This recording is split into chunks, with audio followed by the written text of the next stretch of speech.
Hello everyone, my name is Priyank. Welcome to Agile Network India's November event. Now let me give the control back to Anand Parupkari and welcome you Anand to drive the moderation of today's session. Myself. I'm part of Persistent Systems and in the industry for 20 plus years. I've done variety of things, product development, application development, and of course, of late, I'm doing transformations on Agile for our customers for internal large programs, and I have dirtied my hands in several methodologies. I also bring expertise in the regulatory space where Agile needs to be deployed to into medical device development and things like that. So that's another dimension to my profile. We have Amit Godbole. Amit is a product manager, a fantastic guy, and he's very passionate about developing products. And to his credit, he has already a lot of products developed. Amit also runs a community on product development. So network with him, and he has another similar platform for sharing experiences related to the product management and related learnings for us on this platform. We have Chitra as another panelist. She also brings a hell lot of experience on product development. This experience of how product requirements are gathered, analyzed, enunciated, and managed is a very important dimension when we talk about requirements. So she will be sharing her insights, lessons, and learnings with us today. We have another panelist called Matangi, and Matangi is a architect. She has worked on well-worth of technologies in her career, and as an architect, she has handled a variety of applications and product developments. So we'll also, pick her brain for understanding her lessons and experiences on handling requirements, stable, evolving, and whatnot. We have Pramod. Pramod is a techie, and he started his career into application and product development. He worked in my company long ago, and now he's successfully running a startup as a CEO. He loves to chat with CEOs and understands what's happening in the industry and the practices. Brings that wealth of information, knowledge to guide his teams and organizations to develop successful products. So that's a mix of panelists that we have to handle and understand how the requirements evolve and how do we manage for the success of our organization as well as success of our customers. And why we are talking about requirements today, by the way. So this is a highlight from 14th State of Agile report. So some of you might be aware that there is a tool called Rally. It's a very popular a high-end tool in the space of managing the application lifecycle management. And everybody is aware of Jira, but this is something more than what Jira offers. And the version 1, the company which makes Jira, the Rally, they publish a report after surveying organizations across the globe on how they actually managing agile deliveries in their organizations. This is a very interesting report. I would encourage you to look at this and understand. And this is published every year. And what you see is one for 2020. And there are 3 things that I picked up from the report. One is the reasons for people adopting Agile, the benefits of adopting Agile, and how success is measured. So if you just ponder for a few seconds and if you try to understand what it is all about, it's about delivering software, is about delivering and managing the changing priorities, throughput or the productivity of the team, business IT alignment, time to market, customer satisfaction, business value, on-time delivery, right? So underlying theme of all of this is requirements, right? If we manage requirements better, if we understand requirements better, if we understand how customers want a product or application to be developed, then we are going to be successful. And that's the reason the most sought after aspects of what business want, what organizations want is all about this, right? So today's topic is on requirement management, and we'll see how our panelists are actually helping their organization and customers being successful on this particular front. As we talk, you might have questions, you might have comments. So as Priyank just said, please feel free to put it into chat box and we'll pick it up, and we'll comment, and our panelists will comment and try to answer as much as we can.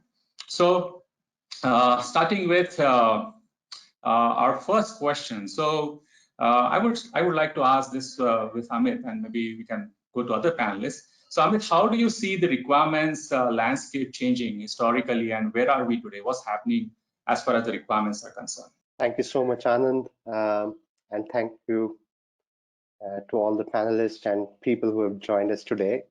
The requirements landscape has changed dramatically, to say the least. I cannot essentially say we started with waterfall, where requirements were elicited and written in form of documents, and then we had analysis phase, design, development, and so on and so forth. With Agile, we now have requirements in multiple processes in multiple ways. We've got requirements in forms of user stories and requirements that are now being seen and drawn at not only in the start of the project, but during the middle of the project and even at the end of project.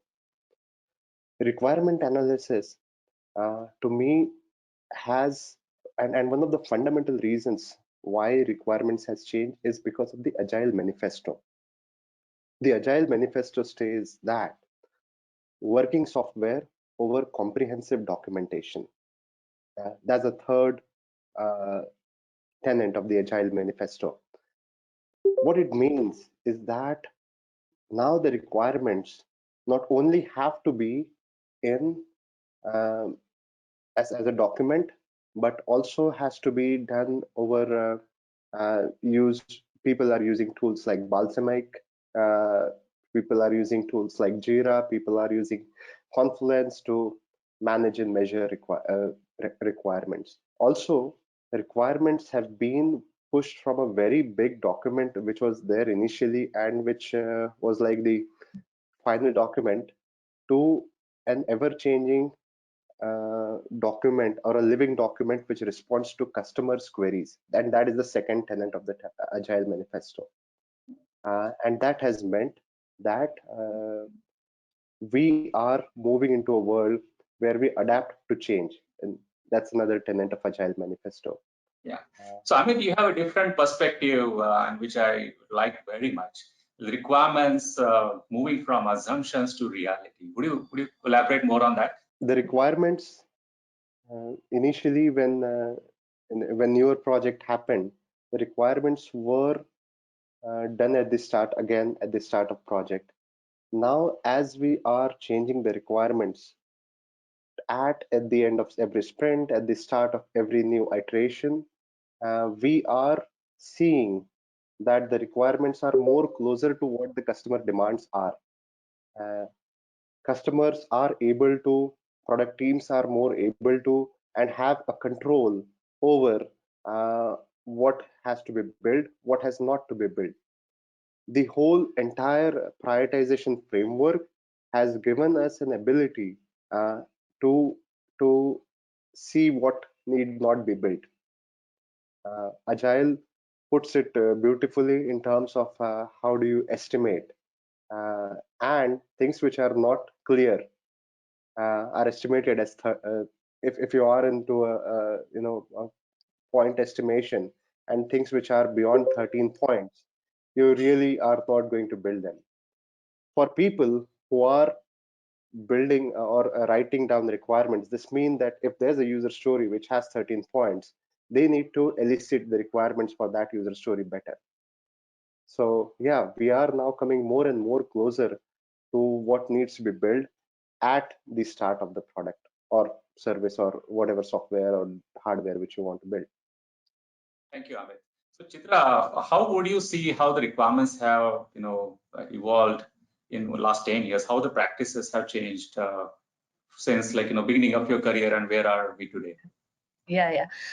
Thank you. Yeah. So, hi everyone. So, Amit started with this, right? We moved from waterfall to Agile. That is one change that has happened.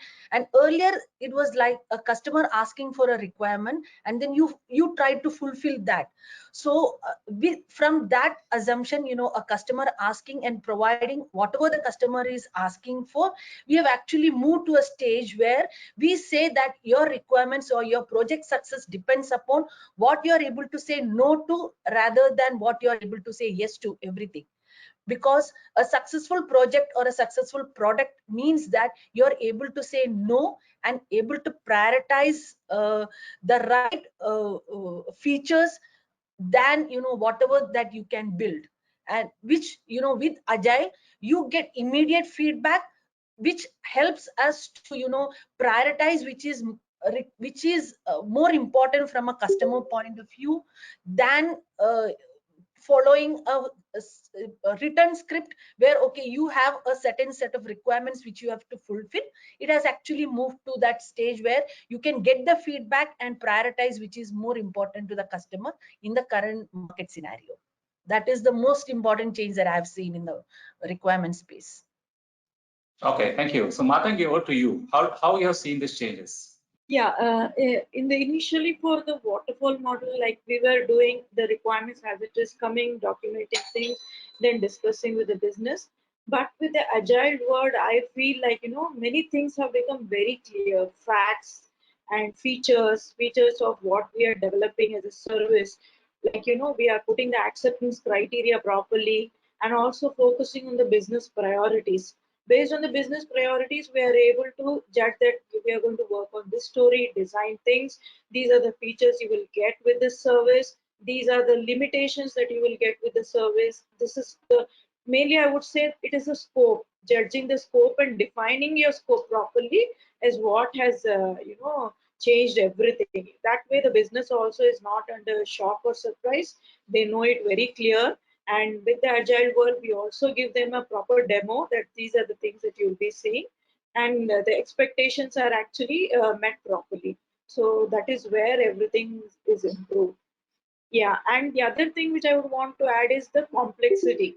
So business will be aware, like how complex this service is, how many transactions will be there with the back end changes. So everything end to end things are very clear to the business, and they accept the service development as it is. So that is the change. Okay, fine. Well, So Matangi, I would like to add a point here, Anand, sure. if I may pick. Yeah. Go ahead. This is in continuation to what Matangi mentioned. Moving from an agile waterfall method to a more successful model. So if you see, when we started at the turn of century, when we started delivering software projects, the success rate of these software projects was very limited. One of the key reasons why software projects were always going beyond schedule, had an issue with time was and cost, was because requirements and the final output was a lot of different. With agile and the ability to change your requirements and considering them as a living document, the success rates of project have come up. By some methods, the project success rate previously was less than 50% or even less than 30% in some cases, but that has really come up with the introduction of agile. Yes, And yeah, that's a the big fact. Yeah. Very, very good observation, Amit, and this is interesting points. For the audience, I just want to highlight this again, that Amit has said with the advent of agility, the success rate of meeting customer expectations has improved. Please post your comments here and we'll come back to you later towards the end of this panel's question and answer to see what you have said and if you have any questions or comments on this. Very interesting point. Thank you, Amit. So Matangi, I have a question for you now. Being an architect, having requirements upfront available as a part of waterfall development, and whereas agile is like everything is like on the go and you will come to know maybe at a very short notice, how would you prefer to do architecture, whether everything known before or handling the chaos? Which is preferred thing for you and why? Yeah, very good question, Anand. Yeah, I definitely want to address this particular question. See, ad hoc, nothing will work. You will face a lot of heat with the customer and all. What I would prefer is having everything in place. when the requirements keep on changing, understanding the priorities of the business by discussing with them what is the business priority and for which region, what is required, putting upfront the things is very much important in this case. And since architecture is something, end-to-end robust architecture is very important, highlighting your dependencies, highlighting the assumptions, highlighting your key design decisions. These things are very important in making an blueprint of the entire architecture. So that is where you come out with things, highlighting the blockers, highlighting the availability of the backend systems. So this is very at a high level. I'm not going to the design phase. Once these things are known and once you put everything in place, connecting the dots, that how you will be interacting with the backend, what is the middleware, and what is the performance and capacity management, all those things, if you put it, then comes the design, wherein you will put everything end to end, structuring, what will be the input output from the APIs, say if you're working on APIs as a middleware, how they will be talking to the backend, and what will be the security model. All those things, if you put it rightly, then the development becomes very easy. So putting all of them, just to summary, business priority is important, understanding what is important for the business. Secondly, connecting all the dots in the architecture, highlighting the key design, key architecture decisions, recommendations, capacity management at a high level, connect all the dots, putting things very straight and open. This is the solution I've given. These are the limitations. This is the, functional limitations, non-functional limitations, put everything at high level. And then, based on all this, it will be very clear to all the stakeholders where we are, what we are doing, rather than, handling everything in the chaos and saying yes to everything. So put it up front that this is what is the scope of the business solution that I am giving. So that will where things works better. Interesting. So guys, our architect is dependent a lot on the visibility into what is that customer wants, what is the product going to be, how it is going to evolve over a period of time. You as a product manager, how do you handle this expectation? In the sense, you have customer at the one end and you have internal stakeholders like architects and a development team on the other end. They can't deliver unless they have clarity, and you have to balance both the things. So you as a product manager, Amit and Chitra, how do you get that clarity to your internal teams?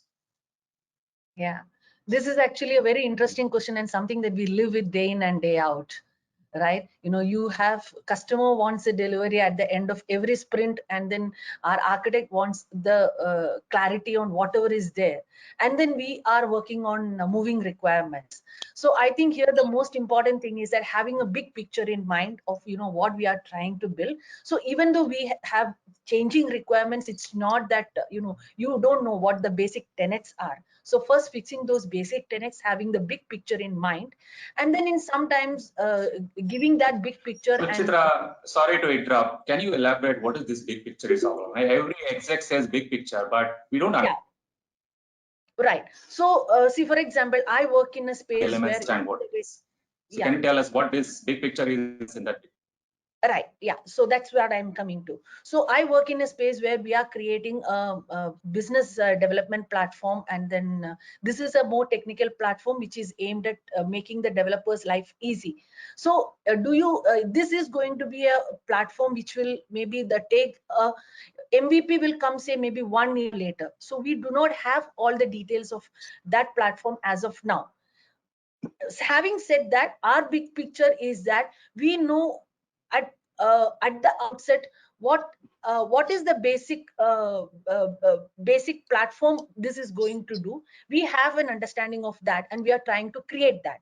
So that is done. So do we have information about all the integrations this platform will provide? At this point of time, we do not have. We just have an idea of what this the basic features of that is going to do. So we start creating that, and that is what is happening now. As we add more and more tools, either the architecture that we have created that will be able to accommodate that, or we may have to make some changes.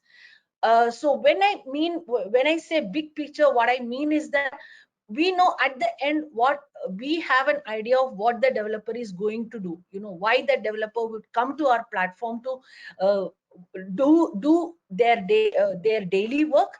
At the same time, we do not have all the fine user stories or fine grained requirements of how they will do that. So that is where we start from. Is that clear? Thank you, Chitra. Amit, what are your views? Thanks so much, Chitra. Matangi put a very valid question, and I think about how do you elicit the requirements. And so let me deconstruct a little bit, and let me say that I recently did a course. There's a branch of Agile called SAFE. So how does SAFE or Agile helps deconstructing the big picture? So for everyone who's practicing requirements in Agile, you can deconstruct by features, and the benefit of Agile is that you can divide the requirements into buckets. These buckets could be called epics, features, stories, and for technology folks, non-functional requirements. You, as your big picture, epics are hypothesis statements, outcome-based lean business cases, which have some sort of something which you need to do, but then you've not defined it completely. You drill down to features, where you write the benefit hypothesis, acceptance criteria, and then you drill down to story, which has estimation. Agile has help, and the stories could be your use case requirements and your non-functional requirements as well. Especially for technology, technical stories like building performance of an API, that could be your non-functional requirement, which needs to be worked upon, but probably might not have an impact on the business use case or your big, sometimes your epics. That is one way you can help within an agile system how to draft the requirements and draft the technology requirements separately in different compartments and in different ways. So, Amit, you brought an interesting point on NFR, non-functional requirement. I think for the sake of our audience, I would just mention top NFRs, which probably we can discuss a little more on that. The performance of application, how fast application responds when you open up a screen or generate a report or want to do some feature or transaction with your product or application. Second thing is the UX, how simple and intuitive your application is, right? And third is security, right? Everybody is now very sensitive about their private data, personal data, and now hackers stealing, and how do you protect your applications, your systems. So these three being the top NFRs, how do you elicit the expectation here? I see that many times these are implicit. So those are not explicitly part of your backlog. You assume that application has to be secure. I mean, why would somebody say, let my application did not be secure? However, our architects and development teams wants clarity, because if it is not in the backlog, they're not going to work on it, isn't it? So how do you balance this particular thing? And Matangi, your views on what do you expect from the product managers on these aspects of requirements? Yeah, thanks, Anil. Very interesting question to me. So definitely when we speak on NFRs, right, security is not something that I would expect from a product owner, because when the requirements are very much sensitive and real-time payments and all, security is very implicit to us. So we have that already established in the architecture, and we define the security model. Like there is a multi-factor authentication, authorization. What is the level of authentication for the use case that is being worked upon? So that kind of security model is implicit. While the business could say that they could they could just emphasize that this is needed, but that is an implicit requirement for us. Having said that, when I talked about security, what would I talk about is the other aspects of capacity and storage. Those are the things which we would definitely include in our solution while talking to the backend systems, because if the infrastructure is not good, if the capacity is not the way it has to be for the projected number of years, the volume that it grows, what we would expect from the product owners is, give me the volume, how many requests will come to the application, those kind of asks we will ask. And how would be the rate limiting, how many basic users are there, how many premium users are there. So those kind of inputs, if they are clear, then we would then calculate on the projection how it is going to be 2 to 3 years. So based on that, we will calculate the throughput, we will calculate the database level storage capacity, all those things we will calculate, and then come out with a final conclusion whether the performance will be met or not. Because what will happen is, if that is not done, then there will be serious performance issues, failing issues, user will have to try it back again, those kind of things will come up.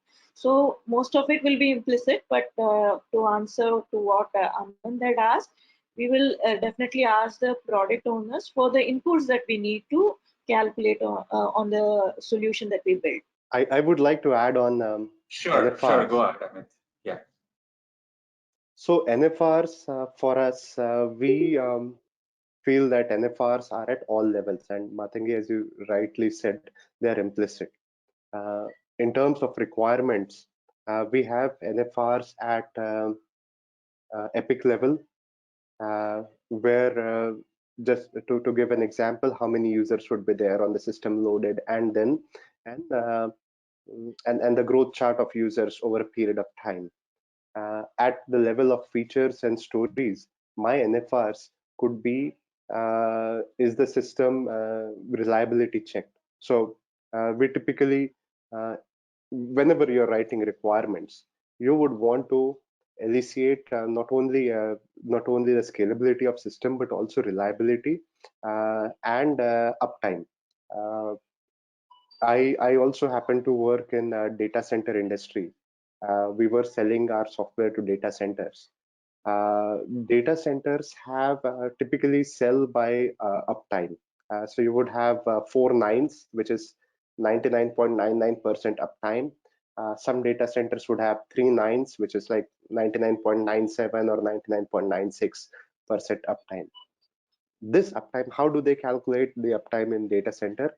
That is dependent upon how the architecture is built around the data center, and that is and how does an architect build it for uptime. So uptime is one of the non-functional requirement, but very key aspect of how the system would perform.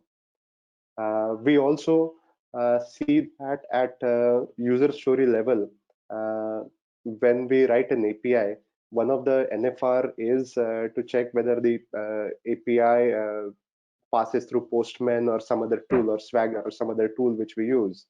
So those are some of the ways to checking, putting the NFR at user story level. The other way which I could see NFRs coming in, as they are part of your backlog. They are constraints to every backlog which you work upon. Not exactly part of your functional requirements, but they are implicit in every backlog which you work upon. So Amit, I have a question here, and slightly moving ahead from the NFR discussions. You are product manager, so you need to understand the pulse of customer, what they want. How do you gather this information to develop a product? For a services company, is a customer who gives a set of requirements, and then the team executes those.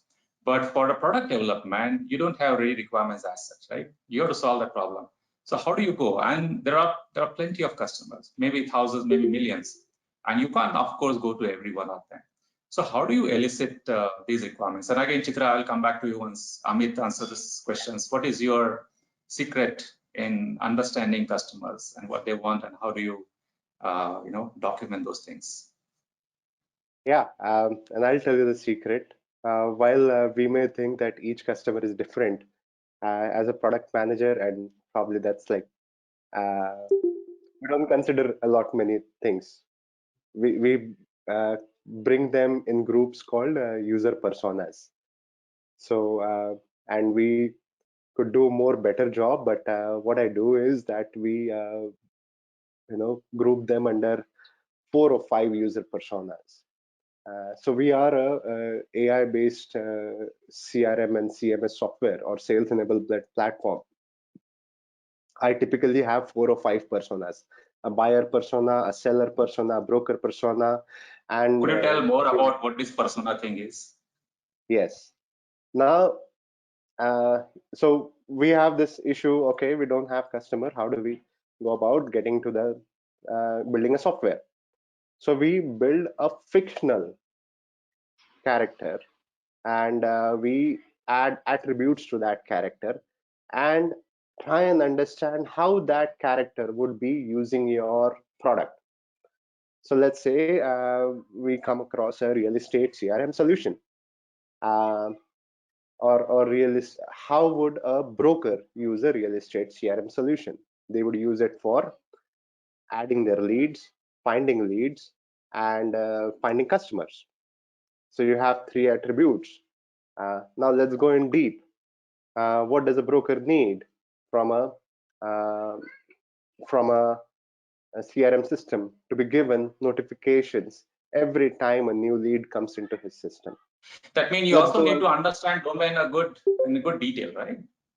Well, that's a primary requirement to be a good product manager. Either you understand a domain, are from a domain, or you make that effort by using research reports, by going out into the field, and you know the domain, and then distill it to 3, 4, 5 user personas, and then build your requirements around them. The core tenet is build something which would delight your customer, or as I say, build products customer love. So use those things. Have you see your broker, who's your identifying your customer, helps you build your persona, and that helps you building requirements for that persona. So that's the way we. So persona is Amit's secret. So what is your secret, Chitra? Yeah, so persona is definitely a secret that all of us have to use. So I'm now creating a platform from scratch. So what we are actually taking a step back. So we are creating groups of people who, let us forget about the platform. So we know that we do a customer segmentation. I think that is the first thing that we do, because we cannot solve all the problems of all the people in this world. We can only solve a specific problem for a specific set of people in this world. So that is the first thing that we do. Okay, what is my product aimed at? Who is my product aimed at? Okay, what is it that they do on a day-to-day basis? Let us forget about my product. If what is it that they want to achieve out of their work day on a day-to-day basis, and what are the challenges that they face? So we have actually 2 things here. First thing, what is it that they do, try to achieve on a day-to-day basis, and what are the challenges that they face in achieving achieving their targets. Okay, now if we have these 2, what is their expectation from the product or the platform that we are trying to make? So we have these three basic building blocks to see, okay, the features that I am planning, are they solving any of these problems? Is solving some of the expectations that they want to do? To take one concrete example, I am making a product for a developer community, So one of the problems that the developer faces is that they have to fill in a lot of other things other than coding. For example, as a developer, I want to come to my workplace, open a browser, or open my application, start coding, and release that to the QA or to this thing, take part of some discussions, understand the requirements, and coding. I do not want to get myself involved in filling my day-to-day workload, how many hours I have spent on a particular feature, or what is the different other managerial activities that I am supposed to do. I don't want to spend my time on that. As a developer, I want to spend my maximum my time on understanding the requirements and fulfilling them. So this is one of the real problems that a developer faces. So the product that I am creating, if I am creating a product for a developer, is this helping that developer in that way? This is one of the expectations. So this should be fulfilling this expectation would be one of my requirement or one of my epic or user story to help the developer get out of the non-value added activities that they are supposed to do. That is one of Chitra the and Amit, you yeah. know, whatever job you're doing for understanding customers and their requirements and developing your product, there are similar other product managers from your competing companies, and they're also doing probably similar things, right? How do you ensure that you stay ahead of competition? Because this is a fast moving world, and people catch up faster. So how do you find that niche that this is what customer can appreciate much, and my product can gain more market share, more profitability, more revenue? What how do you balance this particular expectation? So let me start first. Yes, there are a lot of great product managers out there in the world, who are competing with us. So one of the things that we try to do, so I was a product manager for a product which had around 4,000 customers, enterprise customers, big and small. And then we were competing with some of the other features. So one thing is that we need some innovative solutions which actually cater to which our competitor is not able to bring to the market faster. That is one important thing that we need to try to, or there is some even if I and my competitor are providing the same features to the customers, how do I try to solve the customer's problem better than my competitor? That is another thing that we always look for.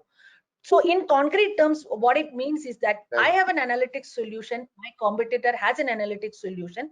So is my analytics tailored to the particular customer requirement in a better way than my competitor does? That is an important consideration.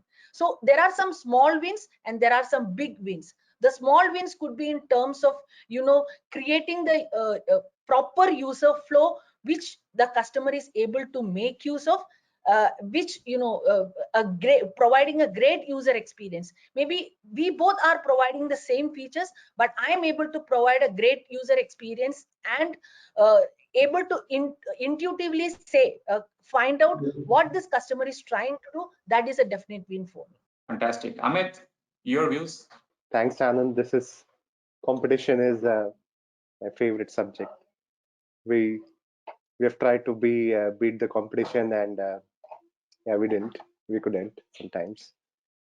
You don't always have wins. So what we learned was that let's move away from this competition thing altogether. What you want, we all think that a customer wants a nail, but a customer wants to hang a portrait, a picture.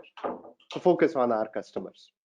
Either you give him a nail and a hammer to put that picture, or like in our case, we give them the newer sticky thing to hang a picture. So move away. We figured out we are a startup, so we figured out that we cannot go into the competition game because we don't have the muscle, the money to beat the competition. So you can carve a new niche for yourself, try and do your user persona more and more focused. Identify if there are only a few customers who would want to buy and do a good job for them.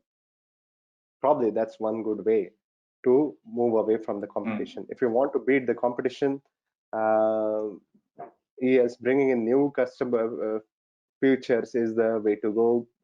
Having this whole agile release train, as they say, and being able to develop fast, reach out fast, have your requirements more crisper and clearer. It's a short way to beating the requirements. Now, one of the ways. So, I have a question here for Matangi. sorry to interrupt. So Matangi, product managers are doing their best to stay ahead of competition, delivering product, delivering value. Do you feel you're driven by these kind of things? You might want to do certain way and use a particular technology, but you're constrained. Product managers are driving everything. What is your view on this? Yeah, definitely. We would also do our bit. That is very important. The way things are moving so fast, so much of changes, everything is so rapid. So what we do is we have not only just when the business requirements come or when the product owner gives us some stories, epics to work, while we also have some internal engagements where we use the technologies which are growing very fast, which is very, I mean, every day you get some day or fortnightly you get some new buzzwords coming up, how they work and all. So we definitely have some few pods in there which has typically 5 to 8 people who work on certain prototypes and try to make a demo, because these days for to respond to an RFP or anything, I mean, PPTs alone would not work. Everybody wants to see a demo, a real time experience. What you're saying theoretically is also working. So those kind of building a small demo, building some center of excellences. So these things are very common, and is very important, I would say, because in the technology world, in the architecture world, for architecture designers, developers, they have to be abreast of technologies, upgrading their skills. So we cannot just be waiting for one product owner or business requirements and we finish the story. That is our job. That shouldn't be the case. The way the technology is growing, we also need to grow the way in the same way. So for that, we actually work on prototypes, demos, building center of excellences. These things makes us also very agile.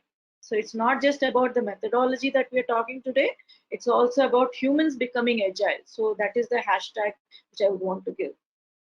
Wow, interesting. Humans becoming agile. And I Yeah. have a follow-up question on this. So how do you balance everything? There are requirements that are evolving, that are changing fast. You have pressure to go to market. You have pressure to address that, there shouldn't be any issue when product hits the market. No, it has to be very high quality. You want people to be happy. They should feel satisfied while whatever they are doing. How do you think as a services company, you juggle all these things and still ensure there's a success? Yeah, very good question and very much applicable to our industry, I would say. So recently, I keep getting these kind of scenarios on and off. So what I would always discuss with the business is their priority, how much it is important for the service to deliver, because the changing markets, changing geographies, whether it is important or not, whether they have relevant funds, costs, and labor's efforts to do or not. While that is one thing, the other thing which falls into place is building the solution, how feasible it is, whether we have, because if they say that I want it in just 2 months down the delivery time, we need to check the feasibility study, whether we have readily available APIs which is talking to the backend. Are they readily available? So we just focus on the UX layer, just calling, or another process layer, calling the backend APIs and building the systems. That would be still okay, because while you're building a solution, it is not just taking care of the functional requirements alone. We need to take care of the service quality.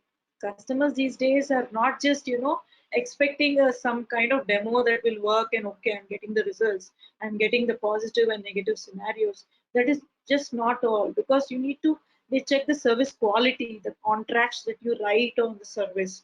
It's called as more of an API specification, API standards, end to end. What will be the documentation, probably everything has a documentation, and technology has evolved so much. They have created multiple documentation tools online where you can use them. Tools and technology usage is actually very important for this changing world, changing agile world.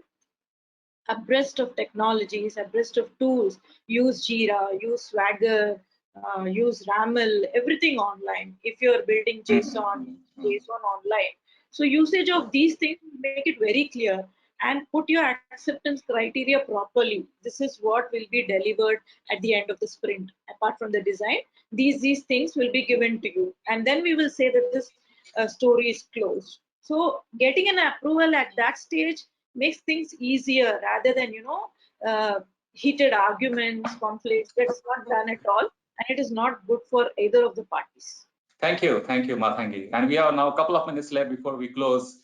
Amit, would you like to share any interesting story in this space as a learning, as a interesting takeaway for us and audience today? Let me talk why you should adapt Agile the hard way. So we were building a product, and let me tell you a story where why we have to move to Agile, so that you have 3 minutes. Okay. 6. Okay.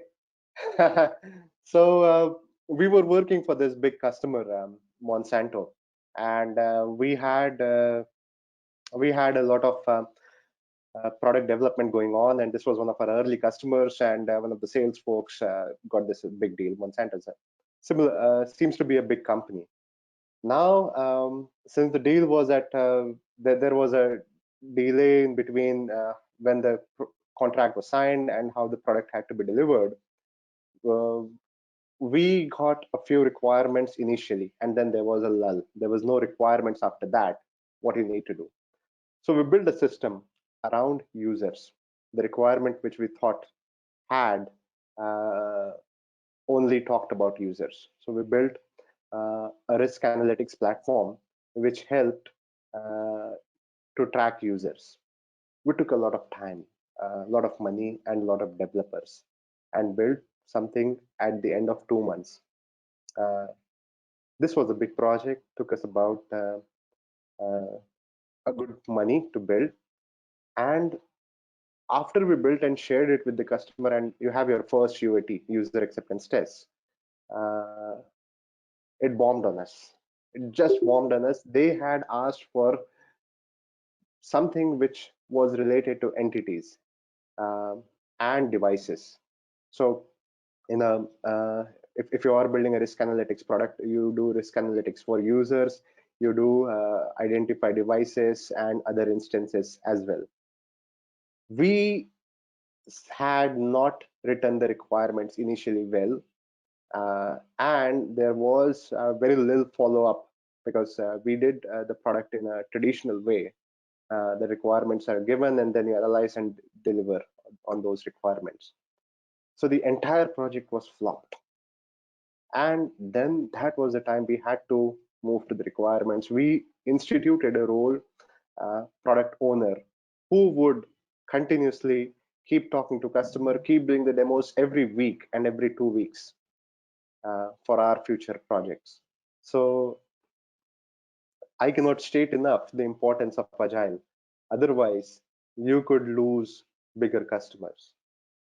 The most benefit of Agile requirements is that you are going back to the customer, validating with the customer. And requirements these days are not only documentation. They are user stories. They are a contract between you and the customer. You have something called definition of done, which really helps you understand and come on same page with the customer. And then you have your acceptance criteria. That really helps, and an evolving acceptance criteria, which really helps you build a strong and a more successful product. So that's my story. Thank you, Amit. Thank you for sharing this lesson. So we have plenty of questions and comments here by our participants here today. Let's look at them and try to answer them as much as possible. So Mathangi, would like to start? Will baseline architecture created at the start of the project help, and then build on the top of its requirements evolve during the project execution journey? So that's one question which I've already replied on the chat window. I would also just brief on it. Baseline architecture should definitely be there. You should have a baseline architecture, and whichever methodology or framework your customer is following, or is accepted by different stakeholders, say TOGAF, then you would have the transition architecture where you will be evolving the architecture based on the requirements coming in. So there is a complete architecture life cycle itself, where depending upon the requirements, you generally assess the architecture, whether the architecture would need a change or not. That is the first assessment that you need to do. So based on that, if your rating or the results come a yes, it has to go to the change of an architecture. You build the architecture again, and then it goes to various parties for approvals and all, and thereby you would do transition of the architecture. You keep evolving. So as per the agile, right, everything happens in iteration and everything happens in parallel, and everything is structured into different teams. Architecture solution team will be there, then there will be enterprise architecture team who will look at the entire enterprise, what kind of applications we have, what kind of products we have, and how are the integrations across the enterprise, what is the security principles across the enterprise. So everything will be monitored, discussed, reviewed very frequently, and they will be decommissioned if it is outdated. So those kind of things happen. When a requirement comes, we don't really wait for requirement coming in and then we work. So it is the other way around. We start working already. We have things in place, we have some assets, we have some accelerators. We see that whether there are any reusable components, and then we tell the teams to follow it. All there will be a lot of patterns, architecture patterns, best practices, which will be circulated, and then the teams can follow. So it would be that way rather than requirements coming in and then we reacting. So it is more of a proactive approach. So Mathangi, there are two more questions I would like you to answer. One is from Arvind Goel, and he's asking for like, how do you changing requirements, help feasibility as well as help us automation. And there is another question, very interesting from Sujay. He's asking, how do you manage finance? I mean, he probably is expecting profitability when Agile is evolving, and how do you balance between customer expectation, project commitment, and still ensure that you're profitable? So I think you mentioned something like reusable and all. Maybe you can jointly answer these two questions about automation at early stage and ensuring the viability. Right. Definitely, these two questions are very important, and everybody in the agile world working on the same needs to know. So we have in some of the enterprises or in any sector, we have a lot of manual processes happening. So sometimes I would say, as architects, we are very proactive, and we actually try to bring business, looking at the creating opportunities. If there is a lot of manual process, we actually accumulate all of them, gather information, and see whether that can be automated, so that we can get into DevOps kind of engagement with the customers. And it's a win-win situations for both of us, right? So that way it will take care of finances, and as well as it will bring, build more rapport with the customer. So we should, from our side, working in a service industry or a product industry, we should only see that whether we have the relevant infrastructure, we have the required tools and technologies to work, we have a platform to work. So these things are the base and foundation for us to start our work, and then the skills comes into picture. So we also take care of training the people on the area that needs to be improved. If we see upfront, if there is an opportunity, DevOps is very common, automation is very much required in any industry. So we ensure that people have those automation skills. And thank you, Mathangi. Yeah. So Chitra, there is a question from Rama, and she's asking like, how do you balance the risk and dependencies in a distributed environment? And there is another related question from Sizit, where he's asking like, how do you gather the business users' viewpoints, and what are the challenges product owner community actually faces? How do you deal with this? Maybe you can jointly answer this. Please, can you read out Rama's question? Yeah, she's asking about managing risks and dependencies in a distributed environment. Yeah. Okay, so one way to manage the risk, this is something that I think even Amit also touched upon briefly, that one way to manage the risk in terms of requirement gaps is to have the demo early and frequencies to make sure that whatever we are creating is making sense or as per the business priorities of our customers, and we can change our priority if we get a different feedback from the customers during the demo. Because when we wait for a long time to take the product to the customer, this gap in that requirement and then risk associated with that increases. And in a distributed environments, we need to define those dependencies also in a better way. So I was working in a product wherein we had teams in say 3 countries, Israel, US and India, and then there were multiple components which had dependencies on each other. So what we actually had to create was kind of a work stream structure, and then call out the dependencies early in the game, and also have some sync up between the teams to sort out the dependencies, and then in Jira make some adjustments, and then make sure that it was prioritized in their board, in their Jira board, to make sure that our dependencies are handled in a way. Because unless we are dependent upon a particular feature to be provided by a team in Israel, but it is not prioritized for them, then we cannot start coding or we cannot deliver that particular feature. So our objective there, it was a difficult situation to be in, but ultimately we sorted out that issue to a larger extent.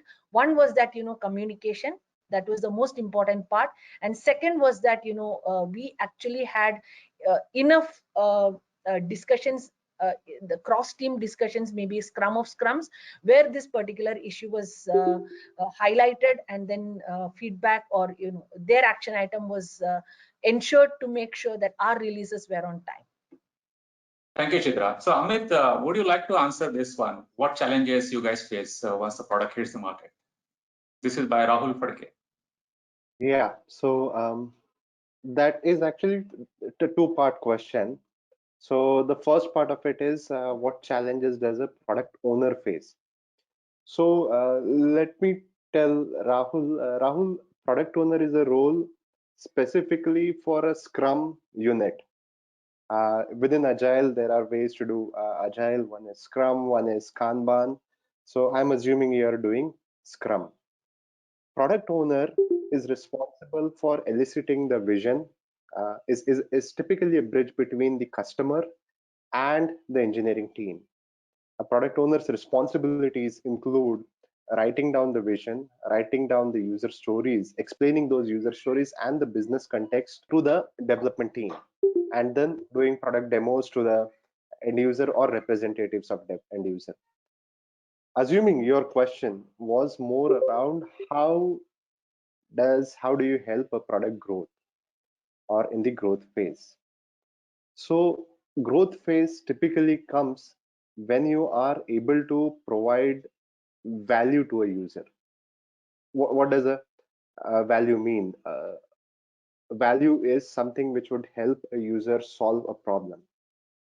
When you create a product, which is the initial phase, that is the value creation phase of a product.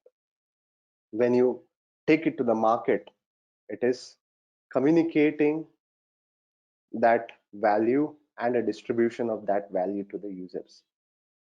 Growth is when you have a value delivery to the user. Simply put, the role of a product manager or a product team in building growth is to see if they are able to solve real problems. So if you are somebody who's in charge of growth, see that your top of funnel is loaded with a lot of users and there's a traffic conversion happening, and then communicate that conversion to the other people and find use cases, find case studies that you are able to solve real problems.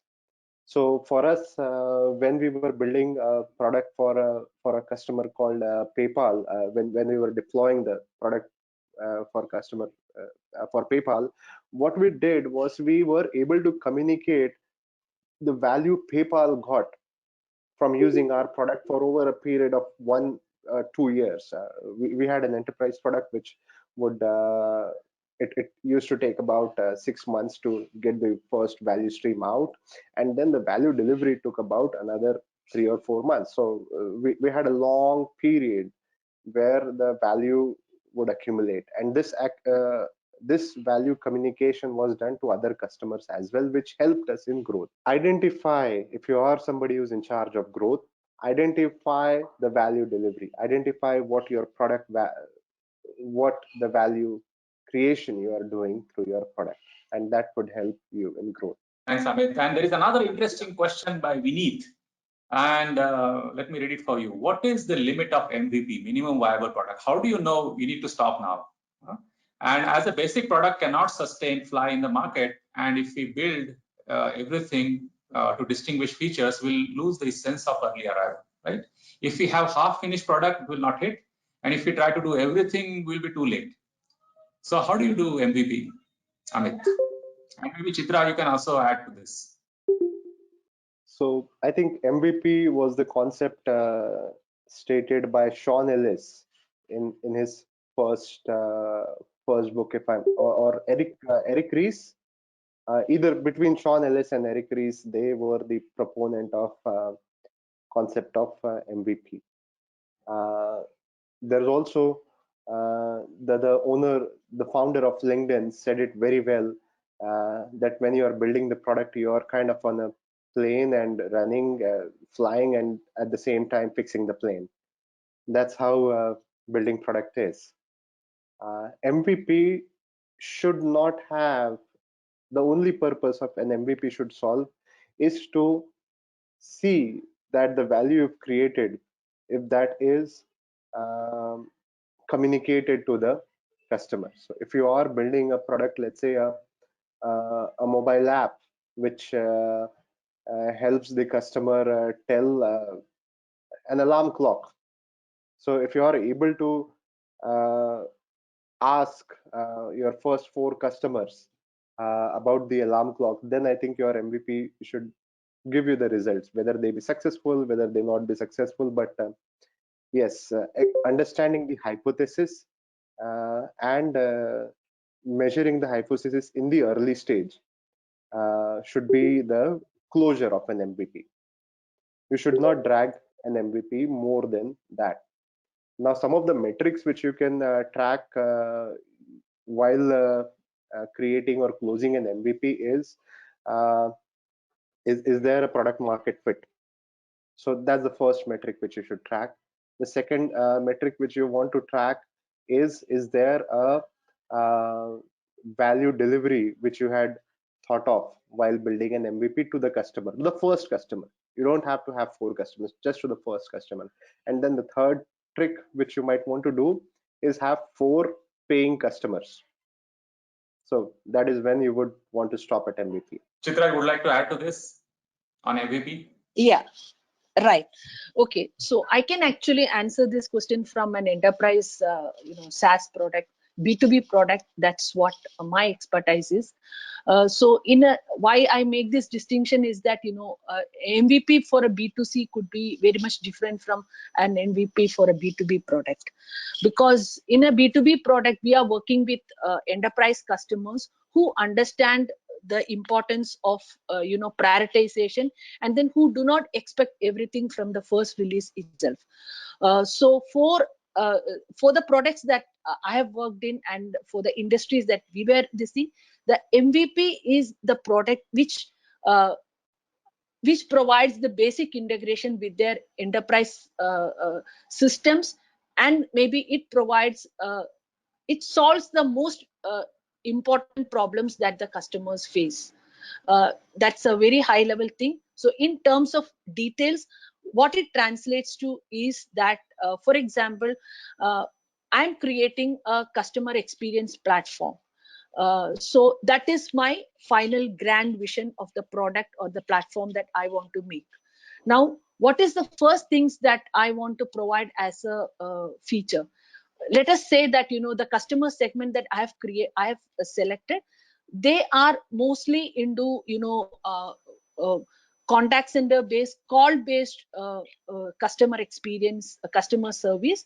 So I provide that feature where they are able to accept calls, record it there in the systems, maybe just basic integration of their CRM. That is my MVP. I may not provide email support or chat support. They will come in the next sequences, because providing this particular feature of call support is able to solve, say, 60% of my customers' problems, or 60% of the customers that I am serving to. So I start with the happy case scenario. Maybe I may not provide other things off the hook. So I just take one happy scenario which solves, say, majority of the problems, or a big chunk of the problem, and start building my accessories, bells and whistles around that. Thank you, Chitra, for the answer. Pramod, glad that you joined. Can you hear us? Yes, Anand. I'm sorry, I actually missed it. No, it's phone okay. was switched off. We can understand. Something might have gone wrong. Anyways, so maybe one question to you, since you could join us. So tell us some interesting story that you have in this requirement space. Maybe take a couple of minutes. We're already short of time, but yeah, you can share your viewpoint. Yeah. So one of the things which I can right away think about is when a customer wanted to build an or take a product like take a product to the market, he always concentrates on building the MVP, as we are talking about the MVP. So one of our customer wanted to take the MVP to the market, but what he really didn't have an idea was to which extent that MVP should go into the market. So in that case, what happened? We had to do a market research of that particular country, right? So the customer was unable to identify till what part of the product has to go as an MVP into the market. So what we did is we did a market research in that particular country and made sure he got the additional requirements what the customers or the users in that country are looking into, which were missing in his MVP plan or a product plan. And we made sure that the requirements are meeting to his thought process, and also the way he can take the product into the market. So that is what we did. So sometimes, or probably most of the times, the customers might not have a complete idea on what exactly they want to take into the market as an MVP. So this is where we, as product owners, or as a product managers, we chip in, we do the market research, we put that in front of the customers, stating that if you do this, this will be a very good value addition to your product. So this is something what we did. Fantastic, Pramod, and thank you for addressing that MVP question and your point of view. So guys, we are almost done today, and I think we also addressed many questions. I'm not sure if I have missed anything, but we tried to answer the questions from the participants here as well. So just to summarize today's interesting discussion, we have this fantastic panel representing product companies, service companies, architects, product managers, and they have shared their beautiful experiences and ups and downs in this space. Just to summarize, we started, understanding the challenges, waterfall versus agile, how agile is better to reduce the risk and meet customer expectation, get quick feedback, and address what specific needs the users have. Amit elaborated on personas, and Chitra, shared her views on how personas actually help them understand what customers really need, because that's something which is very difficult to understand. And as Amit said, we can't have everyone heard, but personas really help us balance what are the specific asks from a group of customer could be. And Chitra added that we have segmentation, and we can't solve all problems, and we don't want to solve all problems. So we want to go for a niche one, which will hit a larger segment, and that's where we aim for. Matangi shared her insights into how she balances the volatility of requirement, and how automation, reusable components, and technology really could be supported to address the customer expectations. All the panelists had fantastic views on NFRs, and those should be addressed, cleverly. Eliciting them customer may not state that NFR is their ask, but we as a mature organization need to take the implicit attention on those things and ensure that our product, our applications meet those NFRs. And then towards end of it, they shared their stories, interesting point of views. And lastly, we answered questions on viability, feasibility of agile projects and MVP and architectural concerns that you have shared. So thank you guys, and thank you panelists. And it was an awesome experience today chatting with you. Hope we stay connected and keep sharing, keep learning, and keep growing. So over to you, Priyank. Thank you very much for an amazing facilitation, Anand, and thank you everyone for sharing amazing ideas. So to me, it was a lot of learning. I have great takeaways, and definitely we look forward for more collaboration with you all as panelists, as speaker, as volunteers, and as moderators. One thing I want to add from my experiences with requirement, I think that's the second biggest problem after global warming. So if you can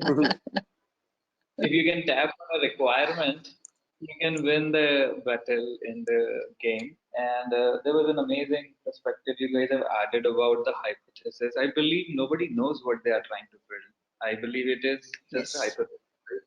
Even if you have the finest requirement in place, the best of the product managers thinking for you, you might not necessarily end up with a success. Success is driven through choices which change with time. So as I said, so it's about the second biggest problem after global warming. Yeah, and 50 minutes are like injustice to this problem, Priyank.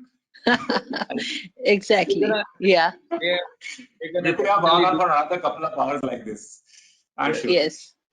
Yes. Anand and Priyank, we do have, requirement management workshops which run for 2 or 3 days. And we have the business analysis course which actually runs for 4 days. And then 15 days courses are also available for requirement management. But anyways, thank you for sharing that. I think it's a subject of research and mastery. I also want to thank, our wonderful participant for joining today this session. I need to, from bottom of my heart, thank Rama, who is also on the call today. She's the one who proposed this topic along with Prashant Gulwadi. We travel with time, right? So maybe you might have heard about requirement for years and, many times, but then contextually, it's new topic every time when you talk about it. So you learn every time something new related to the topic. So very thankful for Rama for proposing this topic along with the Pune chapter, Prashant Gulwadi and everybody. So thank you very much. Looking forward for more events with you.